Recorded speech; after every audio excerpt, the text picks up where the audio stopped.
Donc, aujourd'hui, nous allons voir également cet aspect des choses, que c'est par grâce que l'homme peut se marier. Le premier passage que nous allons lire, c'est dans Genèse, passage que nous connaissons, Genèse chapitre 2, à partir du verset 18.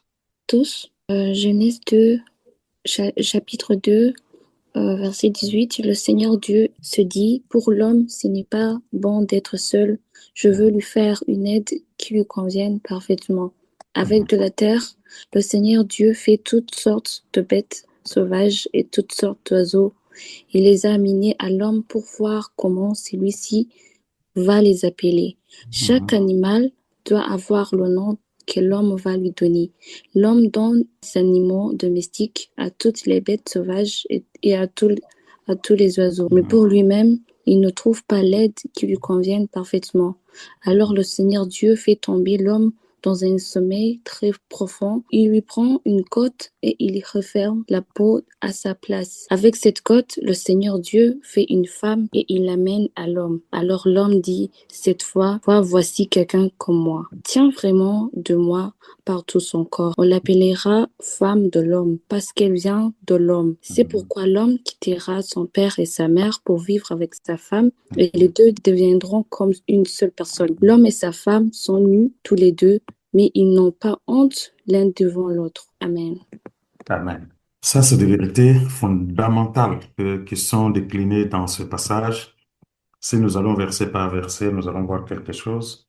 Au verset 18, il est dit, l'Éternel Dieu dit, il n'est pas bon que l'homme soit seul, je lui ferai une aide semblable à lui. Il n'est pas bon que l'homme soit seul, je lui ferai une aide semblable à lui. Ça, c'est la résolution de Dieu lui-même, pas de l'homme. Donc, le Adam. Le Adam, ce n'est pas lui qui va voir qu'il n'est pas bon qu'il soit seul. Ce n'est pas lui qui avait connaissance même qu'il existerait un être comme lui qu'on pourra appeler Isha. Donc, dans le terme original, l'homme c'est Ish et la femme c'est Isha. Donc, les deux ont les mêmes racines de mots. Et qu'est-ce que le Seigneur va faire le verset 19? L'Éternel Dieu forma de la terre tous les animaux des champs et tous les oiseaux du ciel et il les fit venir vers l'homme pour voir comment il les appellerait. Pour voir comment il les appellerait et afin que tout être vivant portât le nom que lui donnerait l'homme.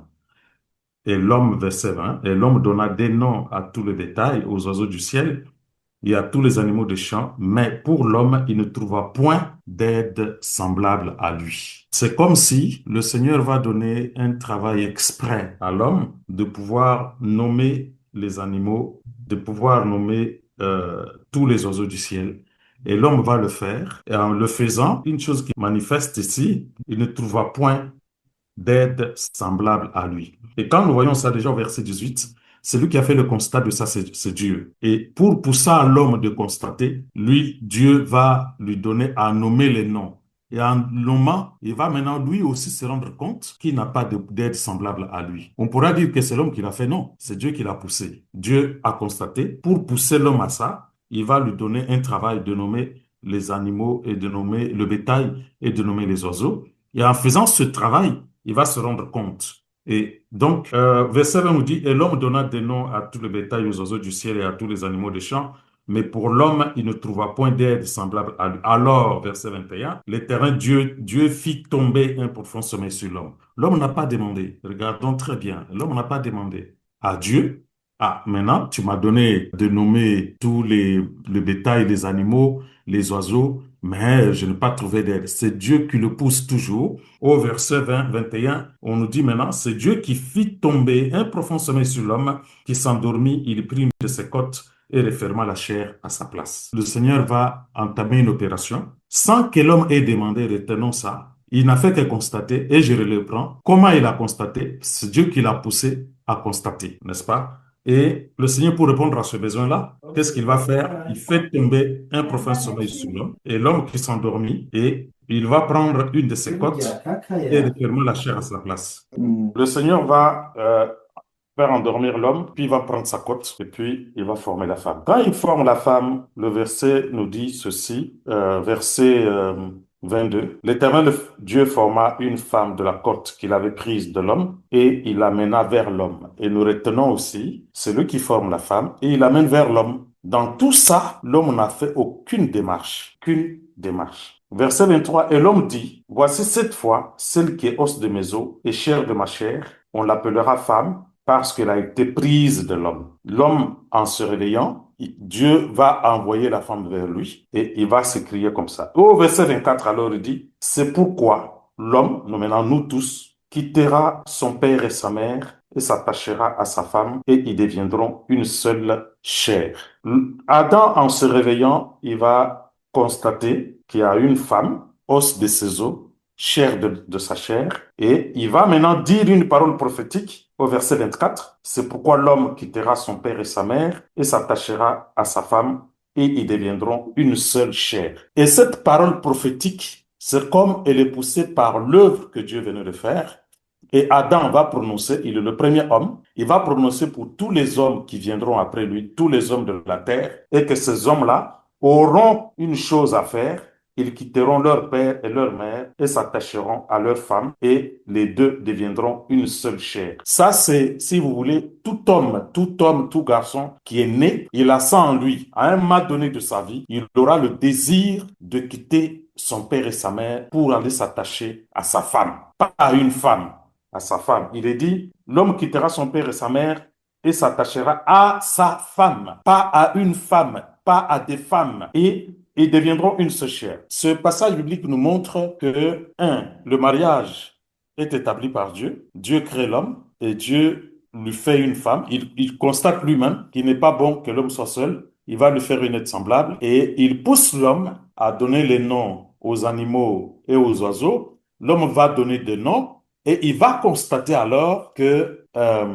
il n'y a pas quelqu'un de semblable à lui à qui il peut donner un nom. Automatiquement, la Bible nous dit, Dieu met l'homme en sommeil, il retire sa côte, il forme une femme, il l'envoie vers l'homme. Et c'est alors que l'homme va constater pour dire, cette fois-ci, voici os de mes os, chair de ma chair, et on l'appellera Isha, parce qu'elle est tirée de Ish. Et, comme je le dis, le verset 24, l'homme va déclarer, Adam va déclarer une parole qui va subsister pour tous les hommes jusqu'au retour du Christ. Quelle est cette parole? Il dit, c'est pourquoi l'homme quittera son père et sa mère et s'attachera à sa femme et ils deviendront une seule chair. Nous tous qui sommes mariés aujourd'hui, c'est le désir est né à partir de cette parole prophétique, ou bien je pourrais dire cette parole plantée que Adam a compris et qui se perpétue. Ce n'est pas de la volonté de l'homme, c'est de la volonté de Dieu. On peut tirer une conclusion vraie ici. Le mariage est un plan de Dieu. Le mariage est la volonté de Dieu. Le mariage est le schéma de Dieu. Le mariage, c'est Dieu qui le fait. L'homme n'a aucune part dedans. C'est la vérité. Et l'homme, s'il reçoit une femme, il le reçoit, il ne l'a pas mérité. Le Seigneur n'a pas regardé Adam pour lui dire, OK,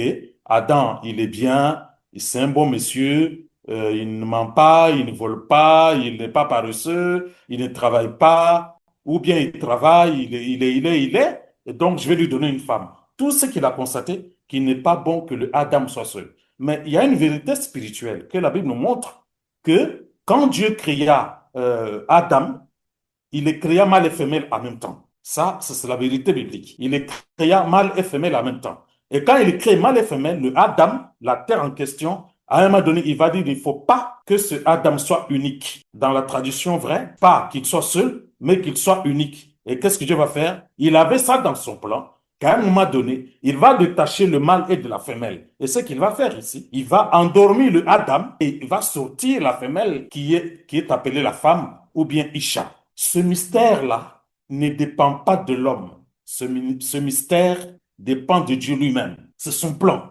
Et c'est ce qui se perpétue depuis ce jour que il a formé de la côte. Ce n'est pas côte. Quand on dit côte, ce n'est pas les côtes que nous avons. 1, 2, 3, 4, 5 côtes de nos corps. Mais il a pris une partie de l'homme qui était en lui, ou bien de Adam, qui était dans lui, la terre que Dieu avait formée, et puis il a mis son souffle dedans. Il a pris ce Adam-là, parce qu'en créant le Adam, il avait déjà créé mâle et femelle, et il va récupérer la femelle. Et quand l'homme se réveille, il va comprendre que, ça c'est os de mes os, chair de ma chair. Donc c'est lui-même qui est dédoublé. si on peut dire ça comme ça. Ça, c'est le mystère de Dieu. Et quand on se réveille, il va décider cette parole, je le répète, pour que nous puissions comprendre ce qui est derrière cette parole. C'est pourquoi l'homme quittera son père et sa mère et s'attachera à sa femme. Il n'a pas dit à une femme. Quand il dit à une femme, si on dit à une femme, c'est comme si l'homme choisira parmi les femmes. Donc, il a choisi une femme. Il dit, bon, c'est ma femme. Mais si on dit, il s'attachera à sa femme.